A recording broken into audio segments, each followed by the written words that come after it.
Você talvez já tenha se perguntado por que há mistérios na Bíblia que parecem proibidos de serem revelados, e se o maior segredo de todos estiver escondido logo no início, na história de Adão, Eva e o nascimento de Caim. Hoje você vai descobrir a revelação que pode mudar tudo o que acreditou sobre a criação e o propósito divino. Porque talvez o que você está vivendo agora, o silêncio, a dúvida, o peso das escolhas, não seja um castigo, mas o primeiro passo para compreender o que Deus tenta restaurar desde o Éden. Eu também já questionei o sentido da dor e da separação. Tenho estudado profundamente as passagens que muitos ignoram e que revelam verdades espirituais que foram ocultadas por séculos. Aprendi que o Éden não foi apenas um jardim perdido, mas o reflexo do coração humano que ainda busca voltar para casa. E o que vou revelar a seguir pode transformar completamente a forma como você entende a origem do mal, a queda da humanidade e o plano secreto de Deus para restaurar o que foi corrompido. O segredo esquecido do Éden. Todos conhecem a história que a Bíblia conta. Um jardim perfeito, um homem moldado do pó, uma mulher formada de sua costela e uma serpente que sussurra a tentação. Mas e se o verdadeiro segredo do Éden não estiver no que foi dito, e sim no que foi silenciado? E se entre as linhas de Gênesis houver um espaço, um intervalo de silêncio, onde repousa a explicação para tudo o que a humanidade jamais compreendeu sobre si mesma? A origem da dor, do orgulho, da rebeldia e da distância entre o Criador e a criatura? O segredo esquecido do Éden não é uma lenda perdida no tempo. É um espelho espiritual que reflete a fratura que ainda vive dentro de cada um de nós. Antes que o pecado tivesse nome, havia harmonia. O ar do Éden respirava paz. A criação pulsava em perfeita sintonia com o sopro de Deus. O homem era luz, transparente, pleno. Não havia medo, nem vergonha, nem culpa. Mas então veio uma voz, não gritando, mas questionando. Uma voz que não queria destruir, apenas insinuar. E nessa sutileza, a queda começou. O fruto foi apenas o símbolo de algo muito mais profundo. O momento em que o coração humano desviou o olhar do Criador e passou a contemplar a si mesmo. Foi ali que o homem deixou de ouvir a voz de Deus e começou a ouvir o eco do próprio ego. A partir desse silêncio, tudo mudou. A alma humana se tornou um campo de batalha entre a luz e as trevas. O Éden permaneceu onde sempre esteve, mas o homem já não podia mais enxergá-lo. A queda não foi apenas uma expulsão. Foi uma cegueira espiritual. O jardim não se fechou diante do homem. Foi o coração do homem que se fechou para Deus. O que se perdeu ali não foi apenas a inocência, mas a intimidade. E o vazio que nasceu desse rompimento ainda ecoa dentro de nós. A saudade do lugar de onde viemos e o desejo de voltar para casa. Mas há um detalhe que muitos ignoram, um silêncio inquietante entre o momento da queda e o nascimento de Caim. O texto sagrado não relata arrependimento, reconciliação, nem perdão. Apenas o nascimento. E conheceu Adão a Eva, sua mulher, e ela concebeu e deu à luz Caim. Nada mais é dito. E é nesse espaço, nesse intervalo de silêncio, que nasce um mistério. O primeiro filho da humanidade não veio acompanhado de bênção. Nenhum anjo cantou, nenhum louvor foi pronunciado. A vida nasceu, mas algo nela parecia carregado de uma herança invisível. O segredo esquecido do Éden talvez não esteja apenas no erro, mas na herança. Algo foi transmitido, não apenas através da carne, mas do espírito. A serpente não apenas enganou, ela infectou. E essa infecção não é física, mas espiritual. Ela continua agindo em cada geração, na forma do orgulho, da vaidade, da necessidade de controlar, de definir o que é certo e errado, sem ouvir o Criador. O mesmo sopro que deu vida ao homem agora convive com o sussurro da rebeldia. O mesmo coração que foi morada de Deus agora é campo de guerra entre a obediência e o desejo. No entanto, mesmo ali, Deus não desistiu. O Criador não destruiu o homem, nem o jardim. Ele vestiu Adão e Eva cobrindo sua vergonha. Essa foi a primeira demonstração de graça, um amor que permanece mesmo depois da desobediência. O Éden foi perdido à vista, mas não ao alcance da misericórdia. E desde então, a história da humanidade se tornou a busca incessante por esse retorno, a tentativa de reencontrar a presença que um dia foi constante. Talvez o Éden nunca tenha sido apagado. Talvez ele ainda exista, escondido dentro de cada alma que escolhe ouvir a voz de Deus novamente. Porque o verdadeiro paraíso não é um lugar, mas um estado de comunhão. É o reencontro entre o Criador e a criatura, entre o amor e o arrependimento, entre a lembrança e a esperança. O segredo esquecido do Éden é que o homem não foi expulso do amor. Ele apenas se afastou dele. Deus nunca abandonou o jardim. Nós é que deixamos de caminhar por entre as árvores sagradas. Que o mesmo Deus que um dia perguntou: Adão, onde estás? Continua perguntando hoje, com a mesma ternura e paciência. Porque o Éden não terminou no Gênesis. Ele começa de novo toda vez que um coração decide voltar. A linhagem perdida de Eva. Eva foi chamada de mãe de todos os viventes, mas sua história guarda mais do que o nascimento da vida. Ela guarda o nascimento do mistério. Entre o eco da queda e o choro de seu primeiro filho, há um espaço de silêncio que a Bíblia não explica, mas o coração humano sente. Concebeu Eva e deu à luz Caim e disse: Alcancei do Senhor um varão. Essas palavras, aparentemente simples, se tornam enigmáticas quando olhadas com olhos espirituais. Por que ela menciona o Senhor, mas não Adão? Por que o texto parece apressar-se em mostrar a chegada de Caim sem mencionar alegria, bênção ou comunhão com Deus? Alguns estudiosos antigos acreditavam que essa frase escondia algo mais profundo, uma concepção marcada não apenas pela carne, mas por algo espiritual, diferente, inexplicável. Entre o engano da serpente e o nascimento de Caim, há um intervalo misterioso. O relato sagrado não descreve reconciliação, arrependimento, nem oração. É como se algo tivesse acontecido entre o erro e a concepção, algo que mudou para sempre a natureza humana. Alguns textos antigos, apócrifos e interpretações esquecidas ao longo dos séculos, sugerem que o contato da serpente com Eva foi mais do que simbólico. Não se trata de carnalidade, mas de influência espiritual, de uma contaminação que não atingiu apenas o corpo, mas a essência. O veneno do orgulho, o desejo de ser como Deus, penetrou profundamente na alma da mulher. E o que nasceu dessa influência foi um filho que carregava em si o conflito do universo. A mistura entre o amor que cria e o orgulho que destrói. Caim nasceu com força, inteligência e inquietação. Era o primeiro fruto da humanidade fora do Éden, um filho gerado no meio da separação. Por isso, seu coração trazia tanto poder quanto vazio. Ele cresceu ouvindo sobre o jardim que seus pais perderam, sobre a voz de Deus que já não se ouvia, sobre a vida que antes era perfeita e agora estava cercada de dor. Enquanto Abel crescia sensível e grato, Caim parecia sempre buscar algo que não encontrava. Ele trabalhava com as mãos, mas seu espírito era pesado. Seu nome, que significa adquirido, possuído, já indicava o que ele se tornaria. Um homem que queria conquistar o que não podia receber, alcançar o favor de Deus por mérito e não por graça. A linhagem perdida de Eva começou com um coração dividido. Dentro dela estavam duas sementes, uma da promessa, outra da queda. Por isso, toda a humanidade herdou essa divisão interior. De um lado, o desejo de obedecer, do outro, a vontade de dominar.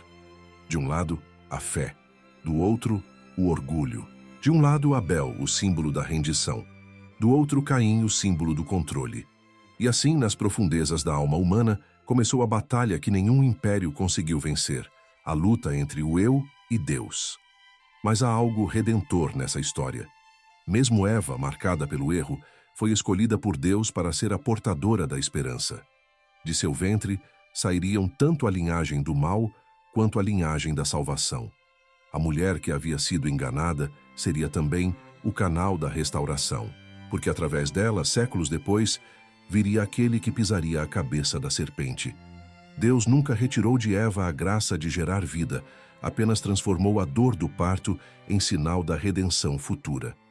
Cada lágrima que ela derramou tornou-se profecia do sangue que um dia seria derramado para curar o veneno do Éden. A linhagem perdida de Eva não é apenas uma história antiga, é um reflexo da nossa própria alma. Cada ser humano traz dentro de si a mesma dualidade, a voz que o chama de volta a Deus e o sussurro que o convida à independência. Somos filhos da promessa e do engano, ao mesmo tempo. Herdamos tanto o sopro de Deus quanto a mancha da rebeldia. Mas o poder da graça é maior do que qualquer herança espiritual, porque o mesmo Deus que viu Eva errar, também a viu recomeçar. O mistério da linhagem perdida é o mistério da misericórdia.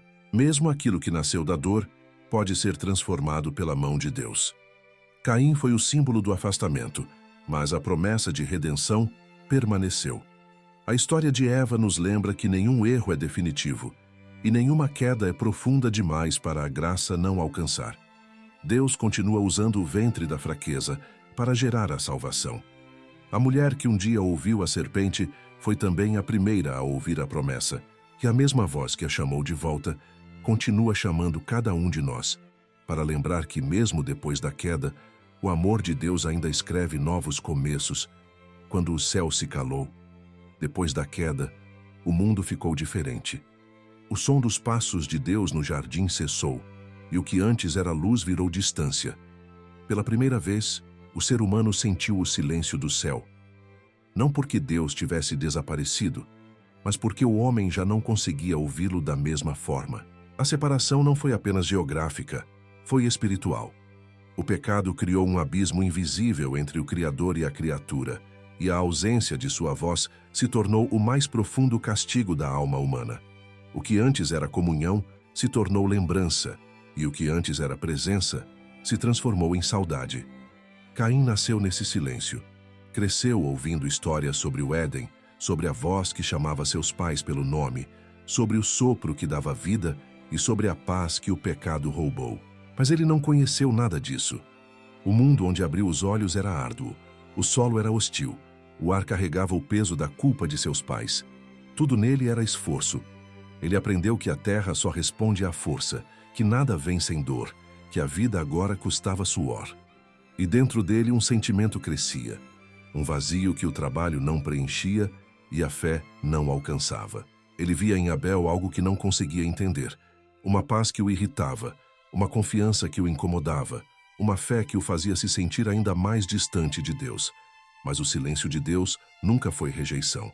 O silêncio é a linguagem da espera. Quando o céu se cala, não é porque o Criador se ausentou, mas porque deseja que o coração aprenda a buscá-lo. Deus fala no vento, na dor, no tempo, mas, acima de tudo, no silêncio. O problema é que o homem, acostumado à voz constante, não soube lidar com a pausa divina. E Caim foi o primeiro a sentir o peso dessa pausa. Quando ofereceu seus frutos ao Senhor e não viu resposta, o velho ressentimento acordou. O silêncio que deveria ser convite virou ferida. Ele interpretou o não como desprezo, o silêncio como abandono e o amor de Deus como julgamento.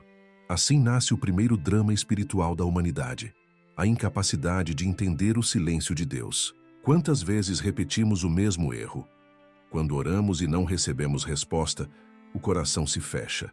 Achamos que o céu nos esqueceu, quando, na verdade, ele está apenas nos ensinando a amadurecer a fé. O silêncio de Deus não é castigo, é purificação. Ele não nos prova para nos afastar, mas para nos revelar. Deus não respondeu à oferta de Caim porque não queria o fruto da terra. Ele queria o fruto do arrependimento.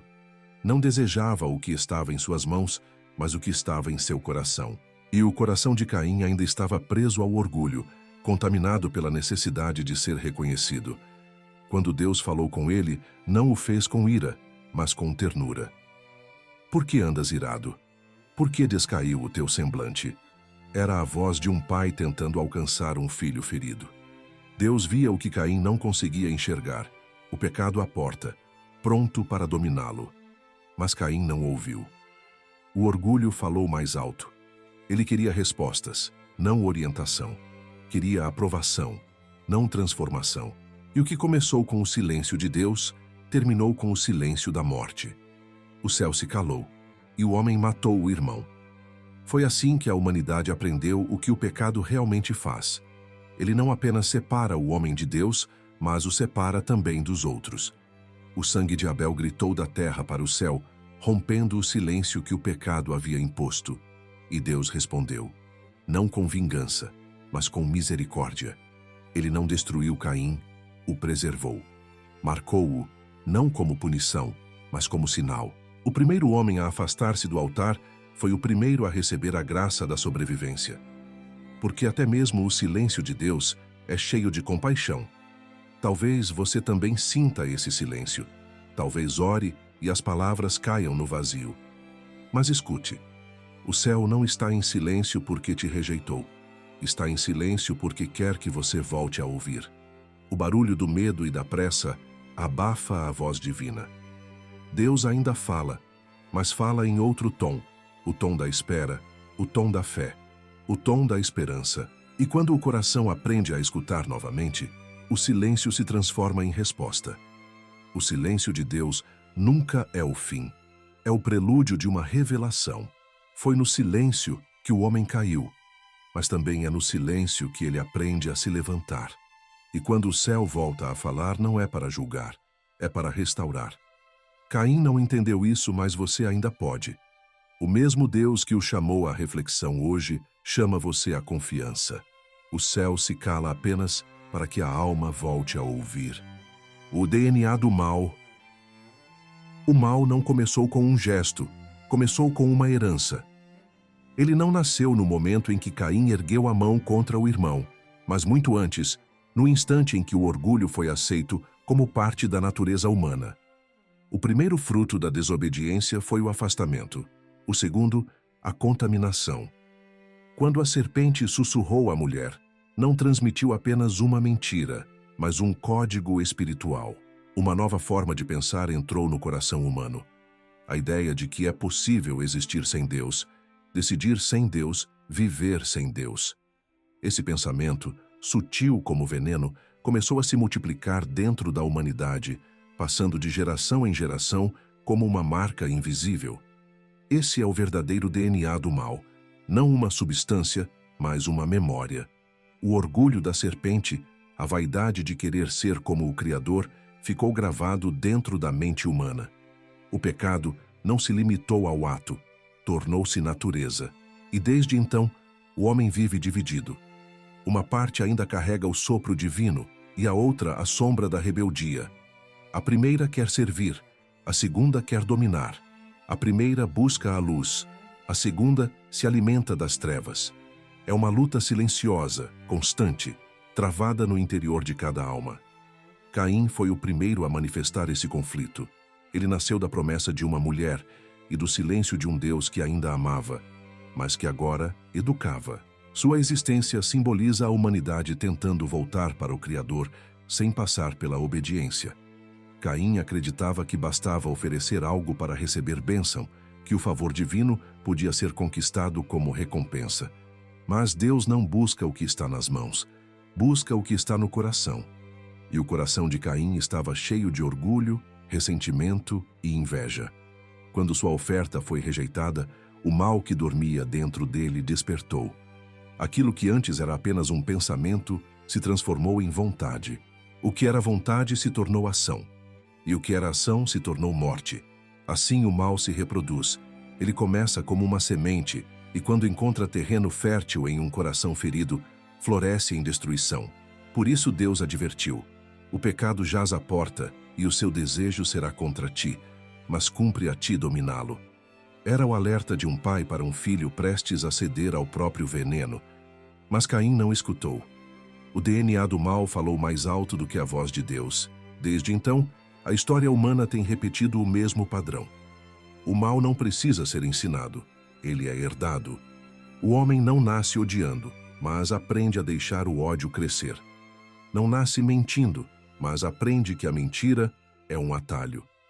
Não nasce ambicioso, mas aprende que o poder dá sentido ao vazio. O mesmo código que corrompeu o primeiro filho ainda se move em nós, disfarçado de egoísmo, inveja, indiferença.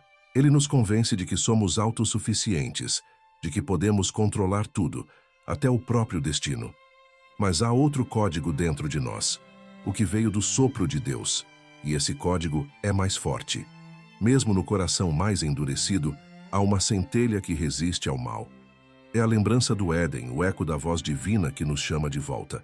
Essa centelha é a razão pela qual o mal nunca venceu completamente. Porque ainda que a corrupção tenha se espalhado, a graça sempre existiu.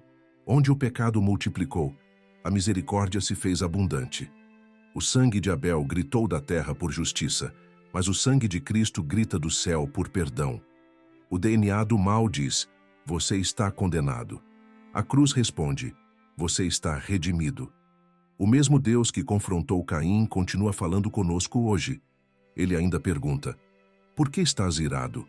Por que deixaste teu rosto cair? E ainda oferece o mesmo caminho, dominar o pecado através da rendição.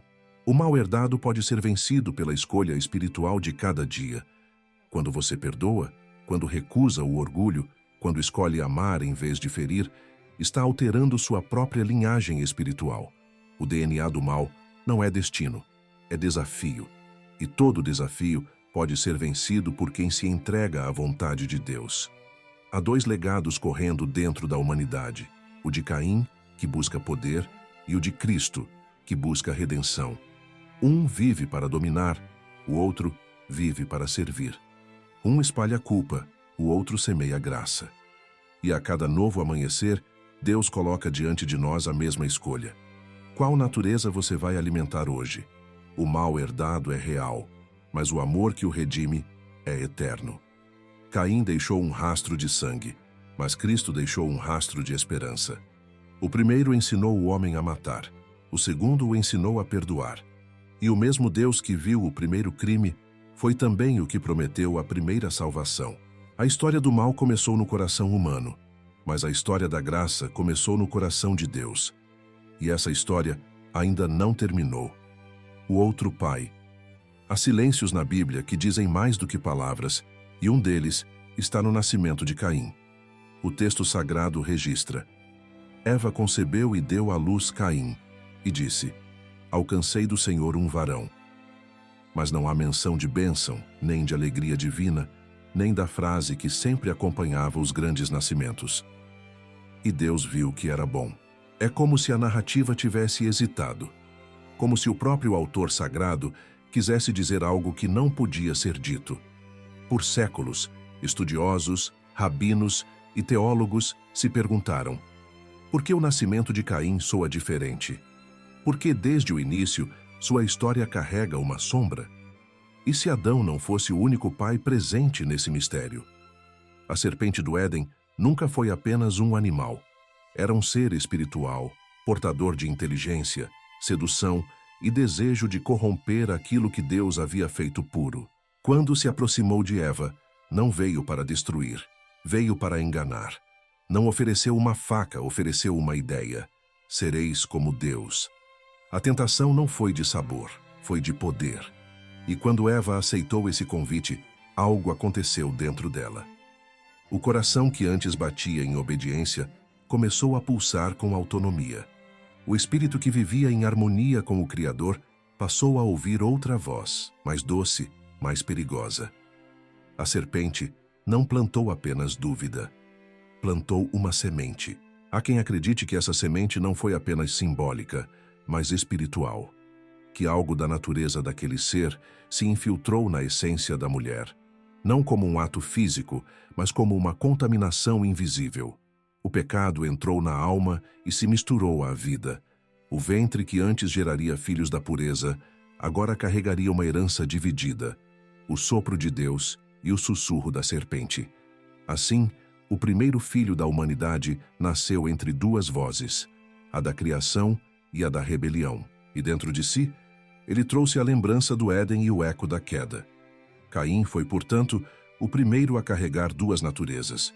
De Adão, herdou o corpo e a razão. Da serpente, herdou a inquietação e o orgulho. Sua existência se tornou um reflexo do conflito que começou nos céus, quando Lúcifer desejou o trono de Deus. Caim não apenas herdou o sangue do homem, herdou o espírito da rebeldia. Por isso, sua oferta nunca foi aceita. Não porque Deus desprezasse o fruto da terra, mas porque a terra que produziu aquele fruto estava amaldiçoada. O problema não estava no altar, estava na origem. E, no entanto, Deus não o abandonou. Antes do crime, o Senhor o chamou. Por que andas irado? Por que descaiu o teu semblante? Essas palavras não são de julgamento, são de ternura. Deus via a luta dentro dele, via o veneno querendo vencer o sopro, e lhe deu a escolha. O pecado jaz à porta, mas cabe a ti dominá-lo. Era o Criador dizendo: você não é prisioneiro do que herdou. Mas Caim não acreditou. Ele se sentiu filho de um silêncio, rejeitado por um céu que não respondia. E, sem perceber, escolheu ouvir o outro pai, aquele que o convenceu de que a rejeição era injustiça e que a justiça seria vingança. Esse é o mesmo engano que ainda fala dentro de nós. O outro pai continua sussurrando nos ouvidos da humanidade: você não precisa de Deus. Faça do seu jeito. Resolva sozinho. Tome o que é seu. E assim, repetimos o mesmo erro geração após geração. Matamos o irmão com palavras, com desprezo, com indiferença, e depois perguntamos: acaso sou eu o guardador do meu irmão? O mesmo espírito que moveu Caim ainda tenta dominar o coração humano. A voz que promete liberdade, mas entrega prisão. Mas Deus, mesmo diante da rebeldia, marcou Caim. E esse é um dos gestos mais incompreendidos das Escrituras. A marca não foi punição, foi misericórdia. Foi a maneira divina de dizer: você vai errar, vai se perder, mas ainda é meu. O primeiro homem a matar foi também o primeiro a receber um sinal de proteção. Isso revela quem é o verdadeiro pai. O que corrige, mas não desiste. O que julga, mas ainda ama. O que vê o crime, mas enxerga a chance de redenção. Caim representa a humanidade quando se esquece da filiação divina. Representa o filho que tenta construir identidade sem o pai. Mas também representa a graça, porque mesmo sendo o símbolo da rebeldia, Deus o preservou. Isso significa que, enquanto houver vida, há esperança. Mesmo o mais distante dos filhos pode voltar. O sangue de Abel clamava por justiça, mas o sangue de Cristo clama por perdão. O primeiro filho de Eva trouxe a dor. O filho de Deus trouxe a cura. O outro pai tentou gerar uma descendência de orgulho, mas o verdadeiro pai levantou uma descendência de graça. O mal plantou ódio. Deus respondeu com amor. E é por isso que até hoje a história de Caim e de cada um de nós é a mesma história. Duas vozes, dois caminhos, uma escolha. Quem você decide ouvir? O pecado antes do pecado. Antes que o fruto fosse colhido, o pecado já havia sido concebido. Ele não começou com um gesto, mas com um pensamento. A primeira queda não foi física, foi espiritual. Ela nasceu no instante em que Eva olhou para o fruto e começou a acreditar que poderia existir plenitude fora da vontade de Deus. O erro não foi comer, foi desejar. O veneno entrou pelo pensamento antes de tocar o corpo. E é assim até hoje. O mal começa no coração muito antes de se transformar em ação. A serpente não usou força, usou dúvida. Não atacou, seduziu. Aproximou-se com sutileza, fazendo perguntas simples, mas com intenções profundas. Foi isso mesmo que Deus disse? E com uma frase, ela abriu uma brecha. Quando o ser humano começa a discutir com a tentação, já está dentro dela. O inimigo não tenta destruir o que é visível, mas o que é invisível, a confiança. Eva acreditava em Deus, mas começou a acreditar também em si mesma. E quando o eu se torna a medida da verdade, o coração se distancia da voz divina.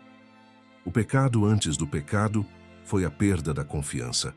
Foi o momento em que a criatura deixou de se contentar em ser imagem de Deus e quis ser igual a Ele. A serpente não ofereceu apenas um fruto, ofereceu um trono. E Eva, sem perceber, trocou o amor pela autonomia. O fruto era apenas o símbolo de algo muito maior. A decisão de viver sem depender. Quando o homem escolheu o conhecimento sem a presença, a sabedoria se transformou em confusão. e a liberdade em prisão. O pecado antes do pecado foi espiritual, e é por isso que ele se repete em cada geração. Todo pecado nasce de uma vontade que deseja estar no lugar de Deus. Não se trata de um ato isolado, mas de uma tendência que habita dentro de nós. É a herança invisível da queda, o impulso de controlar, definir, decidir sem consultar o Criador. A serpente já não precisa mais falar. O eco de suas palavras ainda ressoa dentro do coração humano. E foi nesse estado de confusão espiritual que o primeiro filho nasceu. Entre a promessa e a culpa, entre o amor e o medo, entre o arrependimento e o orgulho. O ventre de Eva foi o espelho do conflito da alma humana. Um lugar onde a graça e a rebeldia se encontraram. O primeiro nascimento depois da queda não foi apenas biológico, foi simbólico. Caim representava o fruto da união entre a vontade humana e a influência do mal. O pecado antes do pecado se tornou carne, e desde então, toda a humanidade carrega essa mistura dentro de si.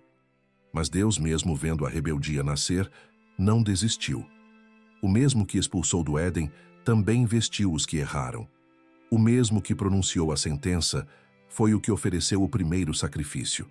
Antes que o homem pedisse perdão, o perdão já estava sendo preparado. O primeiro cordeiro morto na história não foi para comer, foi para cobrir. Aqueles mantos de pele foram a primeira promessa de redenção. Era como se Deus dissesse: eu sei que você caiu, mas ainda farei um caminho para você voltar. O pecado antes do pecado nos ensina que toda queda nasce da dúvida e toda restauração nasce da fé. A serpente disse: você será como Deus. Cristo respondeu: Deus se fez como você. O mal nasceu da tentativa humana de subir ao trono, e a salvação nasceu da escolha divina de descer até a cruz. Essa é a diferença entre a arrogância e o amor. O pecado antes do pecado ainda acontece hoje, toda vez que alguém acredita que pode resolver a vida sem oração, que pode entender sem ouvir, que pode existir sem se entregar. Mas a graça também continua acontecendo toda vez que alguém reconhece que precisa de Deus. Toda vez que o orgulho é vencido pelo arrependimento, o Éden se abre novamente. Deus não quer que você viva aprisionado pelo mesmo erro que começou tudo. Ele quer restaurar em você aquilo que o inimigo tentou corromper, a confiança. O pecado começou quando o homem duvidou do amor de Deus. A salvação começa quando o homem volta a crer nele. A voz da serpente ainda diz: você pode sozinho, mas a voz de Cristo sussurra mais forte: sem mim, nada podeis fazer. E quando essa verdade penetra o coração, o ciclo se quebra. O pecado antes do pecado dá lugar à fé antes da vitória. O engano se transforma em arrependimento e o orgulho em adoração. O mesmo Deus que viu a mulher cair foi o que prometeu que de sua descendência viria o Salvador. Porque onde o mal começou, ali mesmo Deus escreveu o início da graça. As sombras de uma geração. Caim nasceu como símbolo de força, mas também de distância. Seu primeiro respiro não ecoou no Éden, e sim fora dele. Cresceu ouvindo histórias sobre o jardim onde Deus falava face a face com o homem, mas nunca ouviu essa voz com os próprios ouvidos. Tudo o que conhecia sobre o Criador vinha das lembranças tristes de seus pais, lembranças de um tempo que ele nunca viveu. Ele herdou o trabalho duro, o suor, a terra árida e um coração inquieto. A cada amanhecer, Caim se levantava para cultivar um solo que já havia sido amaldiçoado. Cada semente que plantava era uma tentativa de vencer o peso da maldição, de provar que podia produzir vida onde Deus havia dito que haveria espinhos. Mas quanto mais trabalhava, mais o vazio crescia.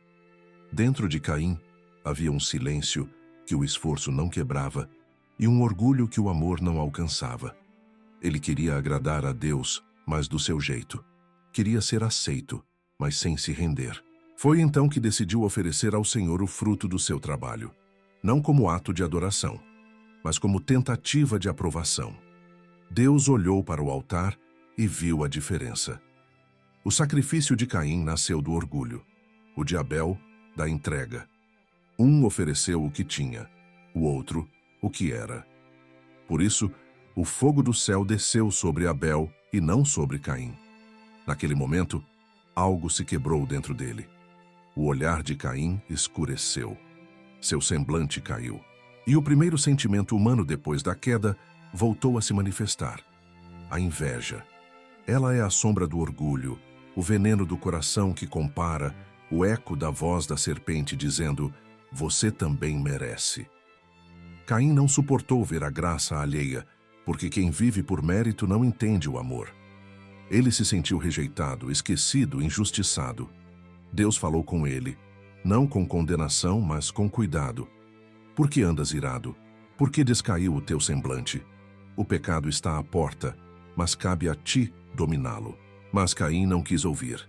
O orgulho já havia falado mais alto. E então aconteceu o inevitável. O mal que se alimenta da dor encontrou uma saída. Caim chamou Abel ao campo e, longe dos olhos da mãe e do altar, o golpeou. O sangue do irmão caiu na terra, e pela primeira vez a criação sentiu o peso da morte. O solo que antes gerava frutos, agora recebia sangue.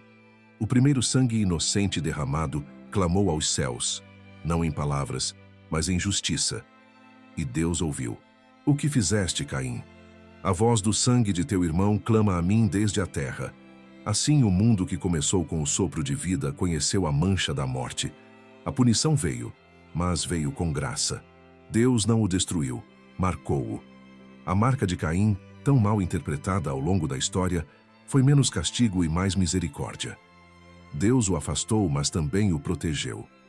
Mesmo o homem que abriu a porta para o assassinato recebeu a promessa de que não seria destruído. Aquele sinal era a lembrança de que a justiça de Deus nunca caminha sem a compaixão. Mas a partir de Caim, a humanidade começou a andar sob uma nova sombra, a do afastamento espiritual. Os descendentes de Caim prosperaram, construíram cidades, ergueram ferramentas, inventaram instrumentos, descobriram metais, dominaram a terra. Tornaram-se criadores de cultura, mas não de fé. Foram os primeiros a substituir o altar pelo trono. O progresso cresceu, mas a adoração desapareceu. O que começou como tentativa de se aproximar de Deus transformou-se em tentativa de substituí-lo. Assim nasceu a civilização sem comunhão, inteligente, poderosa, mas espiritualmente vazia. Enquanto isso, Deus levantava outra linhagem, a de Sete, o filho nascido para ocupar o lugar de Abel. Dele surgiram aqueles que voltaram a invocar o nome do Senhor. Duas linhagens passaram a coexistir, uma que constrói com as mãos e outra que se ajoelha com o coração. A de Caim representa o orgulho humano que edifica sem Deus. A de Sete, a humildade que recomeça na presença do Criador. A história inteira da humanidade se resume a essas duas linhagens, os que buscam dominar e os que buscam servir. Dentro de cada pessoa, essas duas forças continuam vivas. Há um Caim e um Abel em conflito permanente. Um deseja controlar, o outro deseja confiar. Um constrói impérios, o outro constrói altares. Um mata, o outro se oferece. E todos os dias, Deus nos chama a escolher qual voz seguiremos. Porque o mal não nasce apenas em quem odeia, mas em quem se recusa a amar. Mas há esperança. Assim como o sangue de Abel clamou por justiça, há um sangue que clama por perdão, o sangue de Cristo.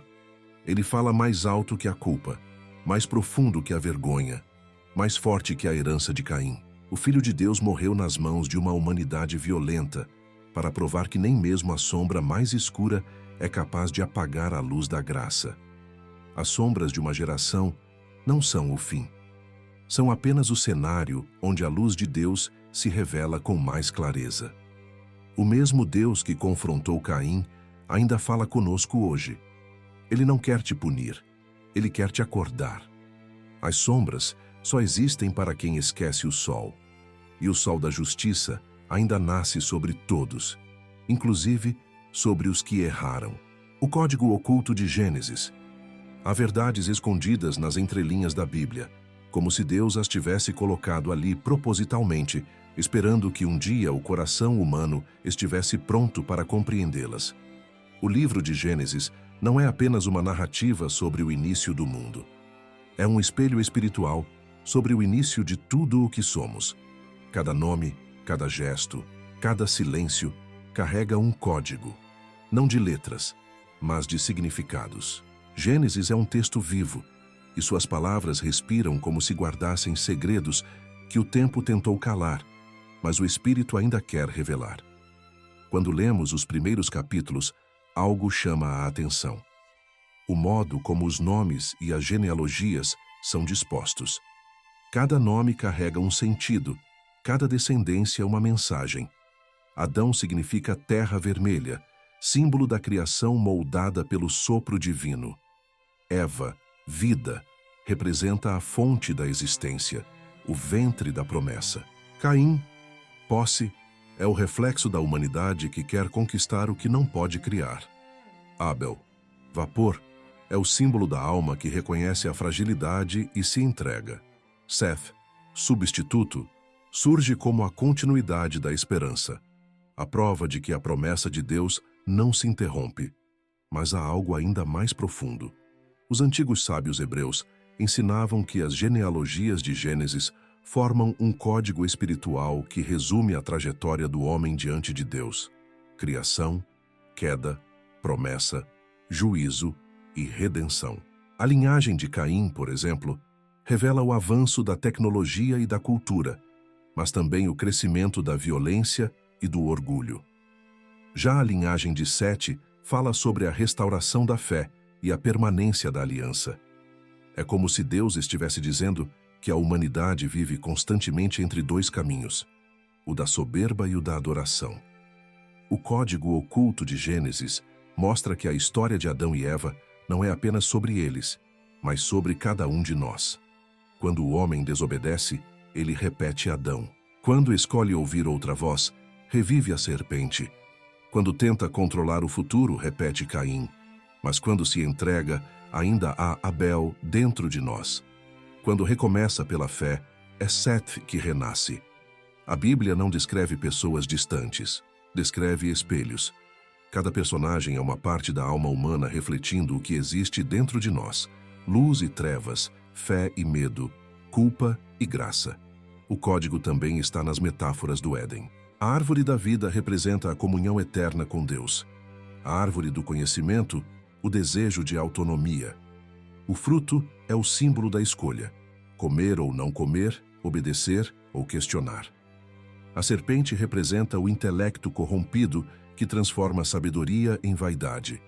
E o próprio jardim é a metáfora da alma, um lugar onde Deus deseja habitar, mas que só permanece fértil enquanto o coração permanece puro. Quando o pecado entrou, o jardim não foi destruído, foi fechado, e a chave para reabri-lo ainda está dentro de nós. Há também um segredo nos números: 7 dias de criação, 7 gerações até Enoque, 7 selos na eternidade. O 7 representa a plenitude de Deus, a conclusão do plano. E Gênesis, quando lido espiritualmente, não é apenas o começo da Terra, mas o esboço de toda a história da salvação. Tudo o que começa em Gênesis termina em Cristo. A árvore perdida no jardim reaparece na cruz. O sangue que manchou o solo é redimido pelo sangue que cai sobre a terra no Calvário. A espada flamejante que guardava o caminho da vida é a mesma chama que o Espírito reacende dentro do coração de quem crê. O código oculto de Gênesis nos ensina que nada na palavra é acidental. O silêncio de Deus entre um versículo e outro é tão revelador quanto as suas falas. Quando ele cala, está convidando o homem a buscar. Quando escreve genealogias, está mostrando que a salvação passa por gerações, que a promessa é maior do que o tempo. Quando menciona nomes, está deixando marcas espirituais no tecido da história. O texto não foi feito apenas para ser lido, mas para ser decifrado. E há algo que esse código revela com clareza: o plano de Deus nunca foi interrompido. Mesmo quando o homem caiu, o propósito permaneceu. O inimigo tentou apagar a verdade com o engano, mas Deus a preservou em símbolos, números e nomes. Ele escondeu mistérios não para que não fossem descobertos, mas para que fossem buscados. Porque a fé verdadeira nasce da curiosidade santa, o desejo de entender não para controlar, mas para se aproximar. Se o Éden foi o início da separação, Gênesis é o mapa do retorno. Ele nos mostra que cada queda contém um caminho de volta e que cada erro humano foi previsto pelo amor divino. O código oculto não é apenas uma sequência mística de sinais. É o lembrete de que Deus fala em todas as coisas e que quem escuta com o coração sempre encontra o caminho de volta ao Criador. O julgamento do conhecimento. Desde o Éden, o ser humano vive o dilema do conhecimento. Aquilo que parecia libertar acabou se tornando o fardo mais pesado da história. Quando Eva estendeu a mão e tocou o fruto, ela acreditava que estava abrindo os olhos para a verdade. E de fato abriu, mas não para a sabedoria divina, e sim para a dor da consciência. O que a serpente ofereceu não foi apenas o saber, mas a ilusão de poder decidir o que é certo e o que é errado.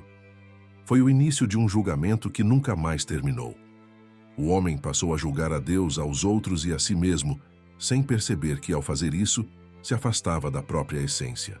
O conhecimento fora de Deus é como fogo fora da lareira. Ilumina por um instante, mas destrói o que deveria aquecer.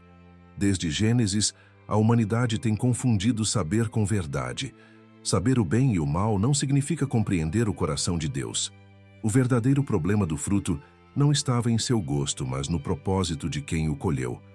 Quando o homem quis entender sem obedecer, a luz da razão se separou da luz do espírito, e o mundo mergulhou em trevas. A serpente sabia que a mente, quando separada do amor, vira arma. E foi assim que o dom do discernimento se transformou em julgamento. A partir daquele momento, cada geração começou a carregar dentro de si um tribunal invisível. Passamos a julgar a Deus por não fazer o que queremos, a culpar o próximo por nossas feridas e a condenar a nós mesmos pelos erros que não conseguimos esquecer. O conhecimento que deveria libertar passou a aprisionar. A dúvida que parecia sabedoria se transformou em distância. E quanto mais o homem se enchia de razão, mais perdia a capacidade de ouvir o sussurro da graça. O julgamento do conhecimento não é apenas uma história antiga. Ele acontece todos os dias.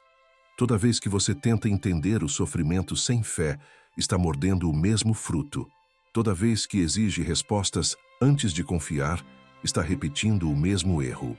Toda vez que se coloca no lugar de Deus, decidindo quem merece amor e quem merece rejeição, está vivendo o mesmo julgamento. A árvore do conhecimento continua de pé e o homem continua colhendo dela. Mas Deus nunca quis cegos obedientes, quis filhos conscientes. O problema não foi buscar sabedoria, mas buscar sem humildade. Quando a mente se submete ao espírito, o conhecimento se torna bênção. Quando o espírito se submete à mente, o conhecimento vira prisão. E é isso que o Gênesis tenta nos ensinar, que o verdadeiro saber nasce da comunhão, não da curiosidade. A sabedoria divina não se impõe, se revela ao coração que se dobra. O maior erro do homem foi querer entender Deus em vez de conhecê-lo. Entender é analisar, conhecer é se relacionar. Eva quis entender o bem e o mal. Abel decidiu apenas confiar. Caim quis dominar o mistério. Seth aprendeu a reverenciá-lo. O julgamento do conhecimento separou irmãos, dividiu nações e fragmentou almas. E até hoje, é o mesmo julgamento que impede muitos de se aproximarem da fé. Queremos provas, mas Deus nos oferece presença. Queremos lógica, mas Ele nos dá amor. Queremos explicações, mas Ele nos chama para a experiência. No entanto, o amor é o verdadeiro antídoto para o julgamento. Quando Cristo veio ao mundo, Ele trouxe a sabedoria que o Éden perdeu. Eu sou o caminho, a verdade e a vida. Não o conceito, não a teoria, mas a verdade viva. O que Eva buscou no fruto, Cristo devolveu na cruz. Ele não veio para destruir o conhecimento, mas para restaurar seu propósito. O saber que antes nos separava, agora se torna ponte, porque o Espírito Santo transforma entendimento em revelação. O julgamento do conhecimento ainda vive em nós, mas também vive o convite para superá-lo. Deus não nos pede para deixar de pensar, mas para pensar com o coração. Ele quer que o saber sirva ao amor, e não o contrário. O mundo busca respostas. Deus oferece sentido. E quando o coração encontra sentido, o julgamento cessa, a mente se acalma e a alma volta a descansar. O Éden foi fechado quando o homem escolheu o saber sem o amor. Mas o caminho de volta se abriu quando o amor se fez saber. A cruz é o novo fruto da árvore. Quem dela come, vive. E essa é a revelação que transforma o julgamento em adoração. O conhecimento humano nos separa. A sabedoria divina nos reconcilia. Entre o humano e o divino. Desde o Éden, o homem vive dividido entre o pó e o sopro, entre o que rasteja e o que se eleva. Dentro de cada ser humano, há duas naturezas lutando, uma que deseja a terra e outra que anseia pelo céu. É o conflito mais antigo da existência, o embate entre o que somos e o que fomos criados para ser. Somos corpo e espírito, matéria e eternidade, limitação e promessa. E enquanto essas duas forças não se reconciliam, a alma permanece inquieta, buscando em tudo o que é terreno a plenitude que só o divino pode dar. Foi essa ruptura que o pecado inaugurou. O homem, feito à imagem de Deus, tentou ocupar o lugar de Deus e, com isso, perdeu o equilíbrio da própria natureza. O corpo passou a dominar o espírito, e o espírito, enfraquecido, tornou-se refém dos desejos. Desde então, o ser humano carrega dentro de si uma guerra que nenhum exército pode vencer. A guerra entre o que sente e o que sabe, entre o que quer e o que deve. O mesmo coração que ama também inveja. A mesma mente que crê também duvida. O homem é um ser que ora para o céu, mas se arrasta na terra. Essa tensão está em todas as histórias de Gênesis. Adão representa o espírito que busca comunhão. Caim, a carne que busca controle. Abel é o símbolo da entrega, e sua morte é o sinal de que a pureza sempre será atacada pela soberba. Enos invoca o nome do Senhor, enquanto Lameque multiplica a violência. A humanidade evolui, mas continua repetindo o mesmo conflito, construindo altares com as mãos que também constroem espadas. O homem cria templos para Deus e, ao mesmo tempo, ergue muros contra ele. Mas há um mistério. Mesmo dividido, o homem continua sendo amado. Deus nunca desistiu da sua criação. O que o pecado separou, o amor começou a costurar. Quando o homem caiu, Deus desceu. Quando o homem se escondeu, Deus perguntou: "Onde estás?" O Criador não buscava informação, mas reconciliação. O céu procurava o pó. O infinito descia ao encontro do finito. E ali nascia o primeiro vislumbre da graça, o encontro entre o humano e o divino. Essa união perdida é o desejo mais profundo do coração humano. Mesmo sem perceber, todos nós buscamos o que Adão perdeu. O som dos passos de Deus ao entardecer, o toque da presença, a paz de não precisar provar nada. Procuramos em pessoas, em coisas, em conquistas, mas o que realmente queremos é voltar a sentir o que o Éden oferecia: intimidade. A alma humana tem fome de Deus, mas tenta saciá-la com migalhas da terra. É por isso que o sucesso não basta, o amor humano não preenche, a beleza não dura. Tudo o que é terreno é reflexo, não fonte. No entanto, Deus sempre planejou uma ponte. Ele não desistiu de unir novamente o pó e o sopro. Por séculos preparou corações e promessas, até que finalmente o divino se fez humano. Cristo é o ponto de encontro entre o céu e a terra, entre a fraqueza e a glória. Nele, o invisível se torna carne, o eterno entra no tempo, o perfeito toca o imperfeito, sem se contaminar. O Filho de Deus desce para lembrar ao homem que a santidade não o separa, o aproxima. A cruz é o altar onde o humano e o divino se abraçam novamente. Em Cristo, o homem volta a ser inteiro. O corpo encontra propósito, o espírito reencontra direção. A carne ainda sente, mas o espírito guia. O pecado ainda tenta, mas a graça vence. Essa reconciliação é o verdadeiro milagre, não o de andar sobre as águas, mas o de andar novamente com Deus. O céu deixou de ser destino e voltou a ser presença. A eternidade se alojou dentro da alma humana. Entre o humano e o divino há um espaço, o espaço da escolha. Todos os dias Deus nos convida a decidir qual natureza vai nos conduzir. Cada oração, cada perdão, cada gesto de amor é um passo de volta para o Éden. Cada ato de orgulho, cada palavra amarga, cada indiferença é um passo na direção contrária. E ainda assim, mesmo quando nos afastamos, o Divino continua nos chamando. A voz que ecoava no jardim ainda pergunta hoje: onde estás? O maior milagre não é que Deus nos perdoe, mas que Ele ainda queira caminhar conosco. Entre o humano e o divino, existe a cruz, o lugar onde o pó foi redimido pelo sangue, e o sangue abriu o caminho para o sopro voltar. Desde então, o homem não é mais apenas pó, e Deus não está mais distante. O infinito se fez próximo, e o coração humano, antes dividido, pode enfim encontrar descanso. A promessa redimida. Desde o instante em que o homem caiu, Deus começou a escrever o caminho de volta. O pecado foi rápido, mas a graça começou no mesmo segundo. A sentença veio sim, mas acompanhada de uma promessa. Da mulher nascerá aquele que esmagará a cabeça da serpente. Essa foi a primeira profecia, o primeiro evangelho, a primeira fagulha de esperança em meio ao caos. O paraíso foi perdido, mas o plano divino nunca foi cancelado. Enquanto o homem fugia, Deus já planejava a redenção.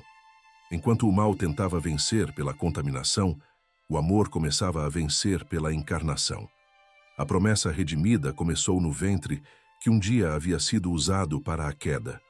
A mulher, que um dia ouviu a voz da serpente, se tornaria o canal da salvação. O mesmo ventre que gerou Caim e Abel seria lembrado como o símbolo do ventre que traria Cristo ao mundo. Eva foi a primeira a gerar dor, Maria, a primeira a gerar graça. Entre as duas, há o arco inteiro da humanidade, do engano à redenção. Deus transformou a maldição em caminho, a vergonha em promessa, o ventre ferido em altar de esperança. A promessa também é um lembrete de que Deus não se apressa, mas nunca falha. Passaram-se séculos entre o Éden e Belém. Durante esse tempo, a linhagem humana alternou fé e rebeldia. Vieram patriarcas, profetas, reis e pecadores. Cada um carregava dentro de si a lembrança da promessa, ainda que não a compreendesse por completo. No meio das trevas da história, o Espírito de Deus continuava soprando vida, preparando o mundo para o reencontro. Nenhum pecado humano foi suficiente para interromper o plano divino. O amor sempre encontrou um jeito de continuar, e então, no tempo certo, a promessa se fez carne. O Verbo eterno entrou no ventre de uma jovem, e com um único nascimento, reescreveu o destino da humanidade. O que começou com uma mulher enganada, terminou com uma mulher escolhida. O que começou com o fruto proibido, terminou com o pão da vida. O que começou com sangue derramado no solo, terminou com sangue derramado na cruz. Não como vingança, mas como salvação. Naquele dia, o céu tocou a terra novamente, e o coração humano, antes órfão, ouviu de novo a voz do Pai. A promessa redimida é o lembrete de que Deus nunca desiste do que ama. Ele viu a rebelião, mas enxergou a possibilidade de reconciliação. Ele contemplou o erro, mas enxergou o arrependimento. Ele ouviu o clamor do sangue de Abel, mas respondeu com o sangue de Jesus, que não grita por justiça, mas sussurra por misericórdia. A cruz é o altar onde a primeira profecia se cumpriu. É o ponto em que o início e o fim se encontram. O Éden e o Calvário não são opostos, são capítulos da mesma história, a história do amor que se recusa a desistir. Caim carregou a marca do afastamento, mas Cristo carregou a marca do perdão. Um foi condenado a vagar sem destino. O outro abriu o caminho de volta. O pecado havia prometido poder, mas entregou desespero. A graça prometeu entrega e trouxe vida. Tudo o que foi corrompido pela desobediência foi restaurado pela obediência de um só. O segundo Adão veio para consertar o que o primeiro rompeu. E dessa vez, o jardim não seria perdido. Seria habitado dentro do coração de cada um que cresce. E é assim que a promessa se cumpre até hoje. Em cada pessoa que volta para Deus, o Éden recomeça. Em cada perdão oferecido, a serpente é vencida novamente. Em cada lágrima de arrependimento, o fruto proibido perde o sabor. A promessa redimida não é apenas uma história antiga, é uma experiência viva. Deus continua transformando queda em recomeço, dor em propósito, ferida em testemunho. Ele continua restaurando aquilo que parecia perdido para sempre. O que a humanidade destruiu com o orgulho, Deus reconstruiu com o amor. O que a serpente feriu, Cristo curou. O que foi fechado pela culpa foi reaberto pela cruz. A promessa não foi esquecida. Ela está sendo cumprida dia após dia dentro de cada alma que diz sim à graça. O caminho de volta está aberto. E a cada passo em direção a ele, o Criador sussurra ao coração humano: você não foi feito para a condenação, foi feito para a redenção. Essa é a promessa redimida. O amor que atravessa gerações vence a morte e devolve ao homem o direito de ser chamado novamente filho de Deus. O segredo final. O sangue que grita da terra. Quando o sangue de Abel caiu no chão, o mundo ouviu o primeiro grito da inocência ferida. O solo que antes recebia o orvalho da manhã, agora recebia a dor da humanidade. A terra que havia sido abençoada para gerar vida, foi obrigada a beber a morte. E Deus disse: a voz do sangue do teu irmão clama a mim desde a terra. Essa é uma das declarações mais misteriosas das Escrituras, porque mostra que o sangue fala. Ele tem memória, tem voz, tem propósito. O sangue de Abel não se calou. Ele se tornou testemunha. Era o som do sofrimento pedindo justiça, o eco da criação clamando por restauração. Desde então, o chão do mundo nunca mais foi silencioso.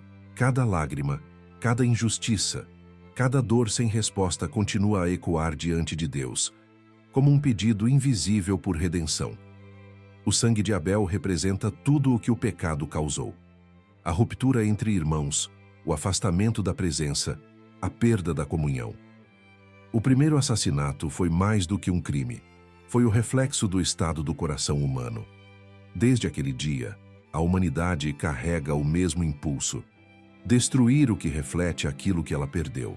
Por isso a luz incomoda, a pureza provoca, a bondade incompreendida desperta ódio. O pecado não suporta o espelho da santidade. E assim como Caim não suportou Abel, o mundo não suporta aqueles que ainda guardam fé. O sangue que clama da terra é, ao mesmo tempo, denúncia e profecia. Ele anuncia a urgência de um Salvador, alguém capaz de silenciar o grito da culpa com a voz da graça. Mas Deus, em sua infinita misericórdia, não respondeu o sangue de Abel com vingança, e sim com promessa. O sangue de Abel clamava por justiça. O sangue de Cristo gritaria por perdão. O primeiro dizia: pague o preço. O segundo diria: eu pago por eles. No Calvário, o sangue caiu novamente sobre a terra, mas dessa vez para curar o solo e não para amaldiçoá-lo. Onde o sangue do inocente gerou condenação, o sangue do Filho gerou reconciliação. A terra que antes recebia gritos passou a receber redenção. O altar do Gênesis se transformou na cruz do Evangelho. O segredo final é que todo o plano da criação, da queda à cruz, foi sobre sangue, porque o sangue é vida, e Deus não desistiu da vida. No Éden, um animal foi sacrificado para cobrir o homem. No Calvário, o próprio Criador se fez sacrifício para cobrir o pecado do mundo. O sangue sempre foi a linguagem do amor mais profundo, aquele que não se explica, apenas se oferece. E é por isso que a cruz é o ponto onde todas as histórias se encontram. O sangue que escorreu sobre o madeiro é o mesmo que redime o chão onde Caim pisou. Mas esse segredo também é um chamado. Ainda hoje o sangue continua a falar. Ele clama por cada alma que ainda vive afastada de Deus, por cada coração endurecido, por cada pessoa que tenta silenciar a própria consciência. Ele não acusa, ele convida. Ele não cobra, ele perdoa. O sangue de Cristo é o único som capaz de acalmar o clamor da terra e restaurar a paz entre o céu e o homem. O grito que antes pedia juízo agora proclama misericórdia. O sangue que grita da terra também fala dentro de nós. Ele nos lembra do que perdemos, mas também do que ainda podemos recuperar. Ele nos mostra que a humanidade foi ferida, mas não destruída, e que Deus, mesmo ouvindo o clamor da injustiça, ainda escolhe responder com compaixão. A cruz é a resposta definitiva ao grito da dor, o encontro entre a justiça e o amor, o lugar onde o Criador e a criação voltam a se abraçar. A história que começou com o sangue de um irmão termina com o sangue de um Salvador. Um sangue que não apenas fala, mas cura, que não apenas cai, mas se oferece, que não apenas testemunha o mal, mas anuncia a vitória do bem. O sangue de Abel fez a terra chorar, o de Cristo faz o céu cantar. E essa é a diferença entre a culpa e a graça, entre o início e o fim, entre o homem e Deus. O segredo final é que nada foi perdido para sempre. A terra ainda pode florescer, o homem ainda pode ser redimido, e o céu ainda se inclina para ouvir quem clama por perdão. O sangue que gritou por justiça foi silenciado pela voz do amor. E hoje, a mensagem desse sangue ecoa sobre toda a criação.